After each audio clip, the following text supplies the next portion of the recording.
میرے نبی پاک صلی اللہ علیہ وسلم دیکھیے سمجھاتے کس طرح سے ہیں۔ 3 صحابی حضور کی بارگاہ میں حاضر ہوئے، حضرت سیدنا مہیثہ بن مسعود، حضرت خویسہ بن مسعود، حضرت عبد الرحمن بن سہل۔ حضرت عبد الرحمن بن سہل جو تھے وہ ان سب سے نا عمر میں چھوٹے تھے، یہ 2 بڑے تھے۔ تو عبد الرحمن بن سہل تھے چھوٹے پر انہوں نے بات پہلے کرنی شروع کر دی،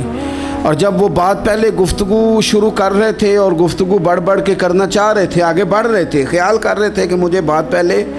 کرنی چاہیے، اب بات ہی کرنی تھی نا، کوئی حرج نہیں ہے، پہلے چھوٹا کر لے، کوئی مسئلہ۔ اگر آپ دوسرے نقطہ نظر سے دیکھیں گے تو کوئی حرج تو نہیں، ٹھیک ہے پہلے چھوٹا بات سنا لے۔ بہو نہیں بولنے دیتی کئی دفعہ، وہ کہتے ہیں پہلے میری سنو، داماد نہیں بولنے دیتا، اس کی مرضی ہے، بچے بیٹے نہیں بولنے دیتے، وہ کہتے ہیں ابا جی آپ تو تھے ہی نہیں، ہمیں زیادہ پتہ ہے، بول پڑتے ہیں، کیا کیا جائے۔ لیکن 3 صحابہ آئے ہیں، حضرت عبد الرحمن بن سہل چھوٹے تھے، انہوں نے بات حضور کو پہلے سنانی چاہیے، حضور تو سب کے نبی ہے نا، اور سرکار نے تو سب پر کرم نوازی کرنی ہے، سننی ہے۔ وہ پہلے سنانے لگے تو حضور نے روک دیا، فرمایا آپ ذرا ٹھہر جائیں، ابھی آپ بات نہ کریں، پہلے بڑوں کو بات کر دیں۔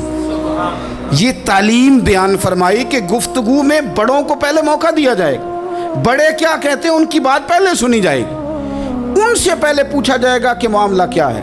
ہم بزرگوں کو موقع ہی نہیں دیتے۔ میں بڑے درد کے ساتھ یہ بات عرض کرتا ہوں، ہمارے نوجوانوں نے نا بزرگوں کو ریٹائر کر کے کونوں کے ساتھ لگا دیا ہے، کوئی مشورہ نہیں کرتے، فیصلے کر کے بتاتے ہیں۔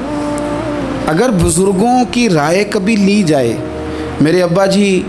کبھی شام کو نکلتے وقت میں یا میرا کوئی بھائی کہتا نا کہ کہیں کام سے جا رہے ہیں تو والد صاحب فرمایا کرتے پوچھ کے چلے ہو کہ 10 کے چلے ہو، نہیں سمجھ آئی بات، پوچھ کے چلے ہو کہ، تو وہ پوچھتے ابا جی یہ پوچھ کے 10 کے دا کی فرق ہے، تو والد صاحب فرماتے کہ پوچھ کے جانے دا مطلب ہے کہ جے تسی اجازت دیندے ہو تے جائیے، کہندے نے پتر پھر شاید میں تانوں آکھاں کہ رات پہ گئی ہے، شام ہو گئی ہے، میرا دل نہیں، تسی باہر نکلو، تو جے تسی صرف 10 کے چلے ہو تے پھر اساں کی کر لینا ہے، پھر تو تساں فیصلہ کر لیا۔ ہن تساں آج کل بوڑھے چپ کر گئے ہیں، میں درد سے بات کرتا ہوں، بزرگ خاموش ہو گئے، اس لیے کہ بچے پوچھ کے نہیں جاتے، بچے بتا کے جاتے ہیں، وہ کہتے ہیں میں جا رہا ہوں، انہوں نے فیصلہ کر لیا، طے کر لیا ہے جانا ہے۔ اگر کبھی ان سے پوچھا جائے، اگر ان کو احترام دیا جائے، میں بڑی دفعہ کہتا ہوں پھر کہتا ہوں کہ شاگرد پجاروں پہ بیٹھا ہو نا اور PhD کر گیا ہو، اور استاد میٹرک PTC ہو اور ابھی بھی سائیکل ہی چلاتا ہو، تو آئے کبھی رستے میں ملاقات ہو جائے شاگرد کی استاد سے، اور شاگرد پجارو سائڈ پہ کھڑی کر کے اپنے استاد صاحب کو پہلے سلوٹ کرے، اور پھر وہ کہے کہ استاد جی لڑکا لے آتا ہے سائیکل، آپ پجاروں پہ بیٹھے، میں گھر چھوڑا ہوں آپ کو۔ استاد صاحب نے جانا بعد میں سائیکل پہ ہی ہے، ان کا نہیں بیٹا اللہ تیرا بھلا کرے، اللہ تجھے اور لمبی عمر دے، اللہ تجھے اور ترقیاں دے، اس نے سائیکل پہ ہی دوبارہ بیٹھنا ہے۔ لیکن جب وہ استاد دوبارہ سائیکل پہ بیٹھتا ہے تو اسے یوں محسوس ہوتا ہے کہ میرا سائیکل پجاروں سے مہنگا ہے، کیونکہ پجاروں تو سلوٹ کرتی ہے میرے سائیکل کو۔ لیکن کبھی غریب استاد کے قریب سے امیر شاگرد گزر جائے تو تکلیف ضرور ہوتی ہے کہ یار تو میرے پاس سامنے پھٹی پہ بیٹھ کے پڑھتا تھا اور آج تو کہاں پہنچ گیا ہے۔ جب ہم احترام کرتے ہیں تو سوسائٹی میں قدریں بڑھتی ہیں یار، لوگوں کو کیا مثلاً فرق پڑے گا اگر آپ اماں کو راضی کر لیں، کیا ہوگا؟ ماں بیچاری کی ساری زندگی پردے ڈالتے بیت گئی، ابا نے آ کے پوچھا کہاں گیا وہ کہتی ادھر ہی تھا، مجھے بتا کے کہ ابھی آ جائے گا، وہ مجھے کہہ گیا تھا کہ میں نہیں ادھر ہی تھا، کچھ بھی نہیں، ایسی کوئی بات ہی نہیں، ساری زندگی پردے ڈالتے بیت گئی۔ ابا کئی دفعہ گھر میں لڑائی کی، بیٹے کو مارا، اماں نے آگے بڑھ کے پتر کے حصے کی مار بھی کھائی، لیکن اسی بیٹے کی شادی کر دی تو اماں کو پتہ چلا کہ اوہو میں تو سمجھدار ہی نہیں تھی، میرا تو پتر مجھے کہہ رہا ہے اماں تو بھی تو کبھی سیانی ہو جایا کر دوں، اگر وہ بولتی ہے تو ہی چپ کر جا، تو پھر اسے احساس ہوتا ہے کہ اوہو میں تو ساری زندگی بیوقوف رہی، میں تیرا دفاع کرتی رہی، تیرے حصے کے تھپڑ کھاتی رہی، اور مجھے آج تو نے بتایا کہ تو سیانی نہیں تھی،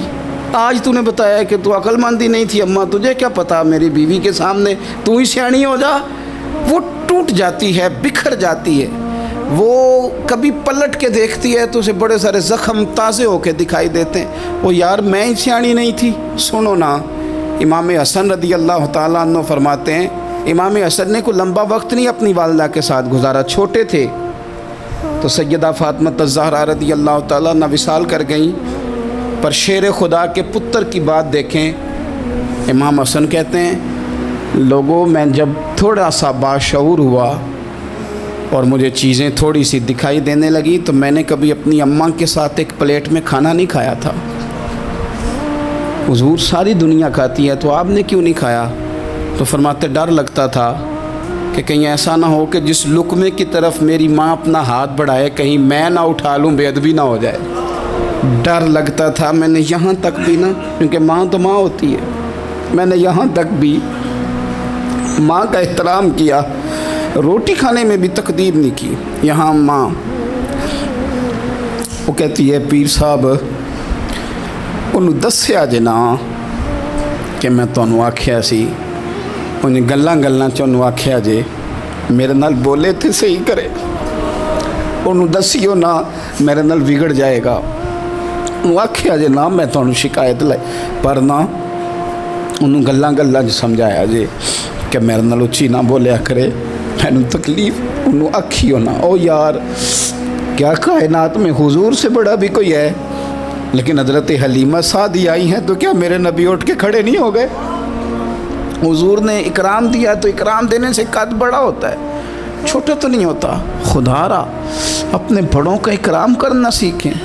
انہوں نے کسی نے آپ کو جگہ دی ہوگی، کسی نے آپ کو نوکری دی ہوگی، لیکن ماں باپ نے تو زندگی دے دی اولاد کو، جوانیاں دے دی، سارا کچھ دے دیا، اور بچے ہیں کہ سمجھتے نہیں۔ احترام کے جذبے اپنی طبیعت میں لائیں۔